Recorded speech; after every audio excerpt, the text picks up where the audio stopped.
राज्य में स्वास्थ्य सुविधाओं को लेकर राज्य सरकार बेहद ही परेशान है और ऐसी स्थिति में कई सुधार करने के लिए स्वास्थ्य मंत्री बन्ना गुप्ता दिन रात एक किए हुए हैं और हाल ही में बैठक की है स्वास्थ्य विभाग के अधिकारियों के साथ। क्या कुछ बैठक हुई है सर, और क्या कुछ नए प्रावधान हैं जो आयुष्मान योजना को लेकर, जो राज्य में जिस तरह से यूँ कहा जाए कि फर्जीवाड़ा भी एक तरह से अस्पताल कर रहे हैं, उससे निपटने के लिए राज्य सरकार क्या कर रही है?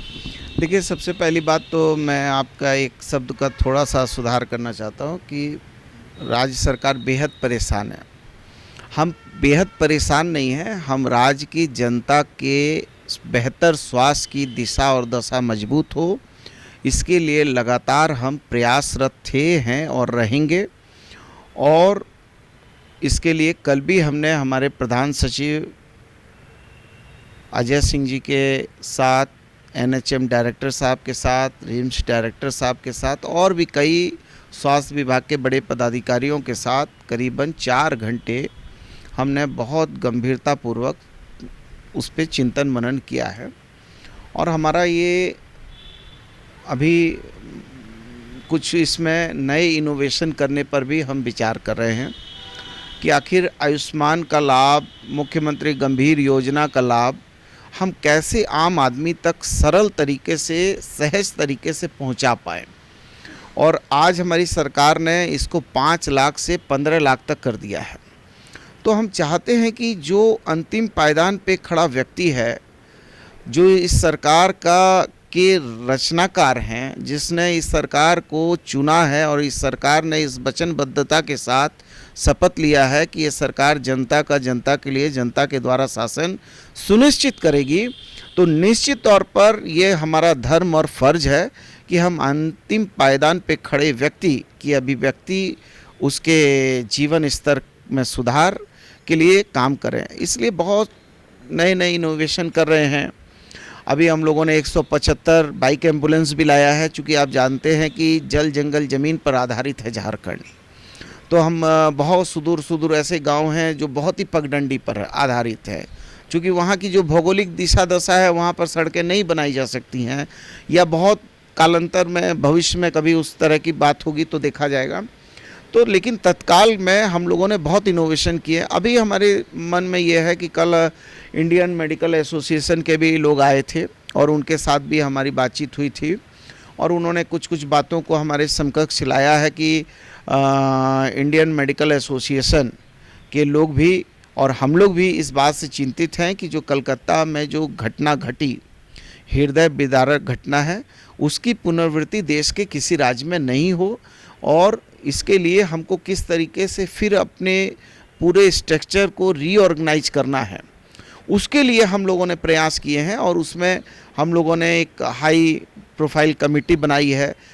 तो उसमें इंडियन मेडिकल एसोसिएशन के लोगों का था कि उनका भी उसमें प्रतिनिधित्व हो, फिर जो हमारा युवा डॉक्टर है उसका भी प्रतिनिधित्व हो। तो मैंने कहा बिल्कुल होना चाहिए, तो उनको भी हम इसमें समायोजित करेंगे, प्रदेश के स्तर पर भी, ब्लॉक के स्तर पर भी। कुछ उनकी बातें थी कि वो क्लिनिकल इस्टेब्लिशमेंट एक्ट में वो कुछ संशोधन चाहते हैं और हमने इसके लिए एक कमेटी का भी फॉर्मेशन किया था और कमेटी ने भी रिपोर्ट दिया है। फिर हमने कई राज्यों से अध्ययन भी कराया था।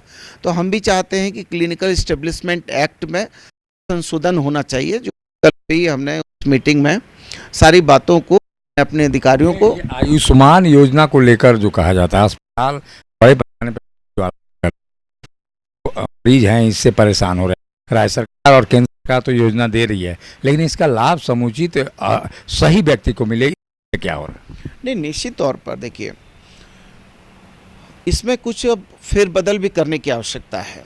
मैंने कल अपने सचिव महोदय को भी निर्देशित किया है कि जो 50 बेड तक के हॉस्पिटल हैं, 50 से ऊपर तक, उनको आयुष्मान और मुख्यमंत्री गंभीर योजना से इम्पैनल्ड करें। बाद बाकी जो उससे कम के हैं, वो सारे लोगों को इस बंदेज से मुक्त कर दें। क्योंकि हो रहा है कि बहुत सारी ऐसी भी सूचनाएं मिल रही हैं कि 1 रूम का अस्पताल बना हुआ है, एक जो है कि कोई एक कहीं तो ये भी सूचना है कि डॉक्टर भी नहीं है। और जो हमारा जो है आयुष्मान का जो गाइडलाइन है, मुख्यमंत्री गंभीर योजना का जो गाइडलाइन है, वो गाइडलाइन भी फुलफिल नहीं हो रहे हैं। तो हमने उस पर कल निर्देशित किया है कि 50 बेड से आप आयुष्मान और मुख्यमंत्री गंभीर योजनाओं को जोड़ो।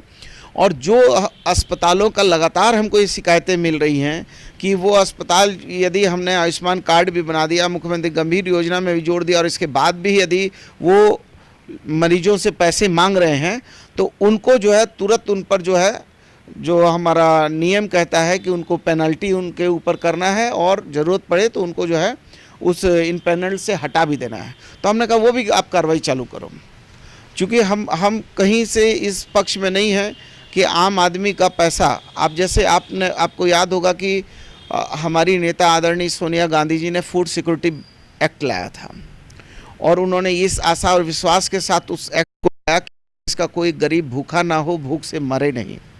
हमको जैसे ही खाद्य आपूर्ति मंत्री बनाया गया, तो हमने जो है गोदामों में, आज तक के इतिहास में आपने कभी नहीं सुना होगा कि कोई खाद्य आपूर्ति मंत्री जो है गोदामों में बैठकर चीनी की बोरी, चावल की बोरी, गेहूं की बोरी गिनती करवाता है।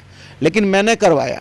मैंने इसलिए करवाया क्योंकि जो हमारी नेता हैं आदरणीय सोनिया गांधी जी, आदरणीय राहुल गांधी जी, मल्लिकार्जुन खड़गे साहब, हमारे मीर साहब, इन लोगों का जो सपना है कि नहीं, हमको जो है हर थाली में अन्न देना है। तो आपको याद होगा कि मैंने लगातार छापेमारी किया। आज स्थिति ऐसी है कि पीडीएस की दुकानों में बहुत तेज़ गति में जो है सामान पहुंच रहे हैं। चूँकि जब वो सिस्टम में आप सबसे नीचे आदमी के ऊपर हमला करते हो, तो वो एक गरीब पर हमला होता है, लेकिन सिस्टम के शीर्ष में यदि हमला होता है तो ऊपर से नीचे तक वो जो है उसकी जो है सुगंध और सौगात जाती है। तो हमारा ये कहना है कि हम लोग चाहते हैं कि ये राज्य समृद्ध हो, स्वस्थ हो, और इसके लिए हमारी वचनबद्धता है, इसलिए हम लगातार प्रयास। कई स्थानों पर खाद्यान्न के बोरियों के गायब होने की भी सूचना है, उस पर क्या कार्रवाई कर? मैं जब जांच करने गया था, आपको याद होगा कि आप तो खाद्यान्न बोरी की चोरी की बात कर रहे हैं, आपके ही कैमरे में आया था कि मैंने वहाँ जेसीबी लगाकर 3 नंबर कटरू के गोदाम में हमने जेसीबी लगाकर ज़मीन को कोड़ कर दिखाया था कि ये हमारी जो है ईमानदार सरकार, भाजपा की ईमानदार सरकार और ईमानदार हमारे खाद्य आपूर्ति मंत्री जी के कार्यकाल में 1198 क्विंटल अन्न को वहाँ दबा दिया गया। आप बताइए, आप एक चीज़ बताइए, आप एक गाड़ी चलाते हैं, आप एक गाड़ी खरीदते हैं, गाड़ी यदि आपकी पुरानी हो जाती है और आपकी इच्छा नहीं है तो गाड़ी को आप बेचेंगे तो आधे दाम में बेचेंगे, गाड़ी बहुत ही ख़राब होगी तो कबाड़े के हिसाब से बेचेंगे, कुछ तो उसका रीसेल होगा। हम पूछते हैं कि 1158 क्विंटल अनाज को आपकी सरकार ने दबाया, तो क्या उसको आप टेंडर करते? हो सकता है कि वो पशु के खाने लायक होता, और जो चारा बनाने वाली फैक्ट्रियां खरीद सकती थी, या हो सकता है कि उसका कोई खाद्य बन सकता था, वर्मिंग कंपोस्ट वगैरह बन सकता था। तो आपने उस ओर क्यों नहीं आपने जाने का काम किया? आपने सीधे, आखिर आपने प्रदूषण से सर्टिफिकेट लिया नहीं, आपने भारत सरकार के मानक को फुलफिल किया नहीं, आपने स्टेट गवर्नमेंट की पॉलिसी पर आपने अमल किया नहीं, और जब वहाँ के डायरेक्टर ने आपको लिखा कि साहब इसको शहर से बाहर 10 बाई 10 का गड्ढा बनाकर उसको जो है उस सड़े हुए माल को डाल देना है, तो आपने फिर उस गोदाम के बगल में क्यों दबा दिया? जब वहाँ पर वो कीड़ा लगा या खराब सामान होगा तो उसके कीट मकोड़े जो है, कोई कार्रवाई हुई?